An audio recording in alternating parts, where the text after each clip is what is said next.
जैसा कि हमने पिछले एपिसोड में देखा था कि डीमन किंग फैंगलिन को बताता है कि तुम्हारी वजह से ही अब मुझ पे शक नहीं रहा कि एल्डर साहब की हत्या मैंने की है। तुम्हारा धन्यवाद।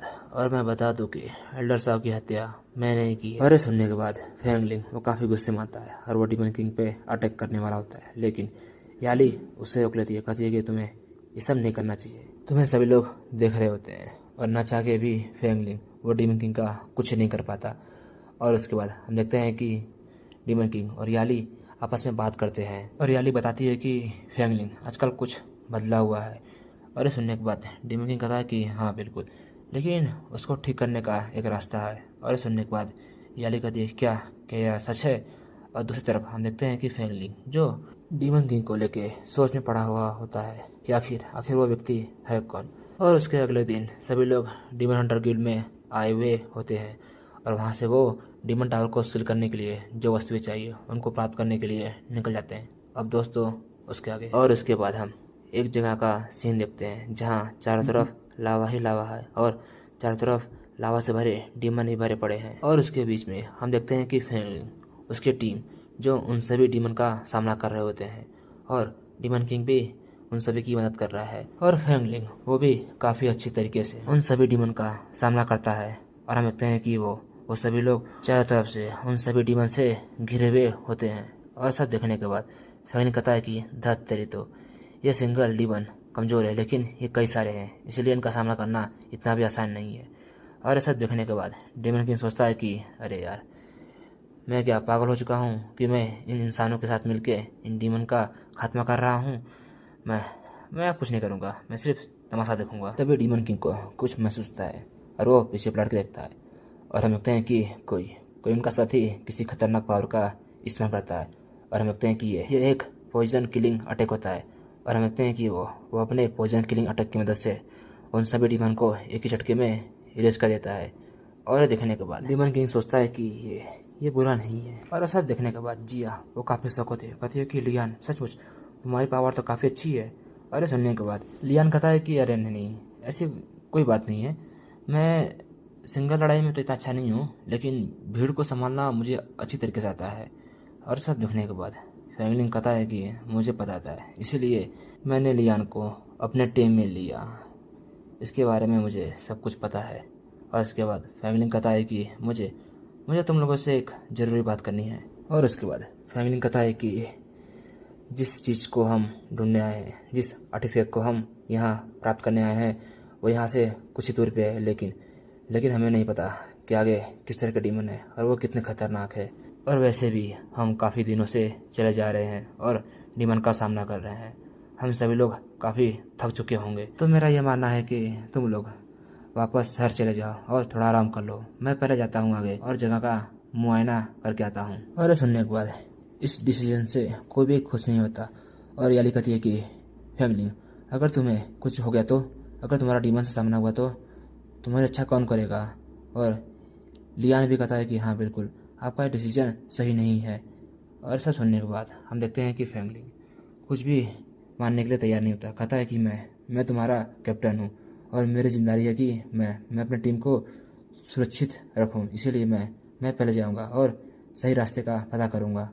और मैंने अपना फैसला सुना दिया है, अब मैं तुम्हारे मनाने से भी नहीं मानने वाला हूँ।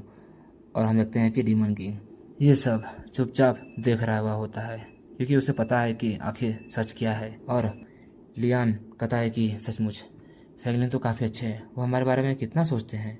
और हम देखते हैं कि फैंगलिन वो कहता है कि ये सब किंग फैंग तुम्हारे लिए है, और वैसे भी घबराओ मत, लियान है ना तुम्हारे साथ, वो शैतानों के बीच में पला बड़ा और विश्व की गहराइयों में अपनी ज़िंदगी काटा हुआ एक महान योद्धा है। भविष्य में वो एक ऐसा योद्धा बनेगा जो पूरी दुनिया हिला देगा, लेकिन वो अभी हमारा सिर्फ अल्पकालीन के लिए एक छोटा साथी है।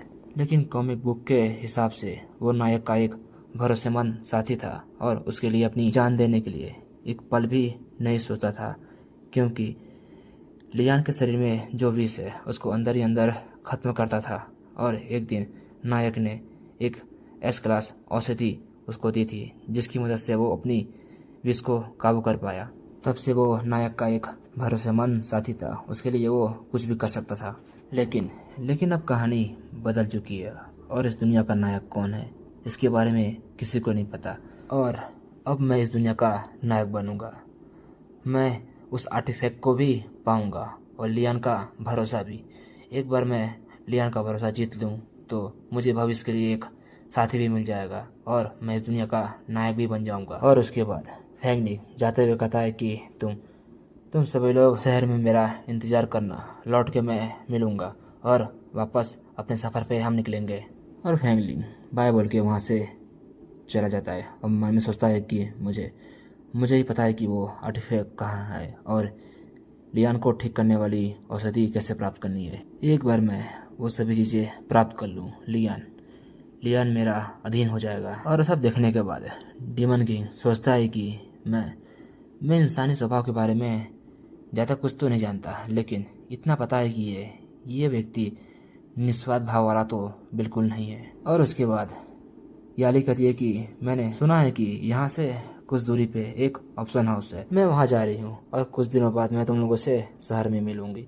और सुनने के बाद जिया कहती है कि अरे याली, क्या मैं तुम्हारे साथ चल सकती हूँ? और सुनने के बाद याली कहती है हाँ बिल्कुल, क्यों नहीं। और याली जाते हुए सोचती है कि किंग फैन, जैसा तुमने कहा था, अगर वो सच है कि फैंगलिंग की सोल को किसी ने अपने वश में कर लिया है तो मैं इस ऑप्शन हाउस से सोल रिफाइनिंग मेडिसिन प्राप्त करके रहूंगी और फैंगलिंग को वापस ला के रहूंगी। और उसके बाद याली और जिया ऑप्शन हाउस के लिए निकल जाते हैं।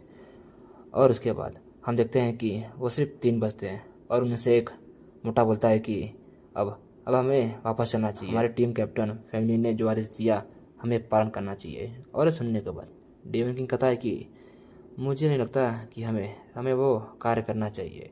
और सुनने के बाद वो मोटा बोलता है कि क्या तुम्हें कोई आपत्ति है जो हमारे टीम लीडर ने आदेश दिया था?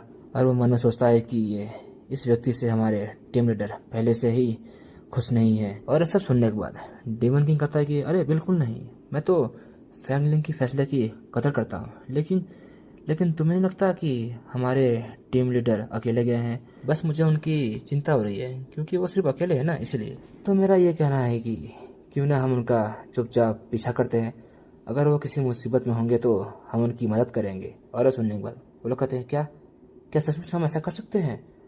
और लियान कहता है कि छोटे भाई, तुम भी काफ़ी अच्छे इंसान हो। और ऐसा सुनने के बाद याली सोचती है कि किंग फैन, सचमुच तुम फैंगलिंग की चिंता कर रहे हो, तुम अंदर से सचमुच काफ़ी अच्छे इंसान हो। और सब सुनने के बाद डेमन किंग हंसने लगता है, कहता है कि तुम लोग तो मेरी कुछ ज़्यादा ही प्रशंसा कर रहे हो। मैं जो भी करता हूँ इंसानियत के लिए ही करता हूँ। और उसके बाद डेमन किंग सोचता है कि फैंगलिंग, अब देखते हैं कि तुम्हारा असली प्लान क्या है। और उसके बाद हम एक जगह का सीन देखते हैं और हम देखते हैं कि चारों तरफ शतरंज ही फैले हुए होते हैं और वो काफ़ी बड़े होते हैं। और वहाँ पे फैंगलिंग आया हुआ होता है, कहता है कि ये एस क्लास डंजन है और यहाँ पे सभी शतरंज काफ़ी खतरनाक और एस क्लास के हैं। और इसी चेस बोर्ड के किसी शतरंज के पास वो रिफाइनरिंग क्रिस्टल होगा जो मुझे चाहिए। तभी फैंगलिंग महसूस करता है किसी पावरफुल डेमन का ऑरा और कहता है कि ये किस तरह का ऑरा है, इतना खतरनाक। और हम देखते हैं कि वहाँ चेस बोर्ड का किंग आ जाता है और उसको देख के किंग फैंग काफ़ी डर जाता है और अपनी जान बचा के वहाँ से दूर जाने लगता है। और दोस्तों, इसी के साथ ये एपिसोड यही ख़त्म होता है।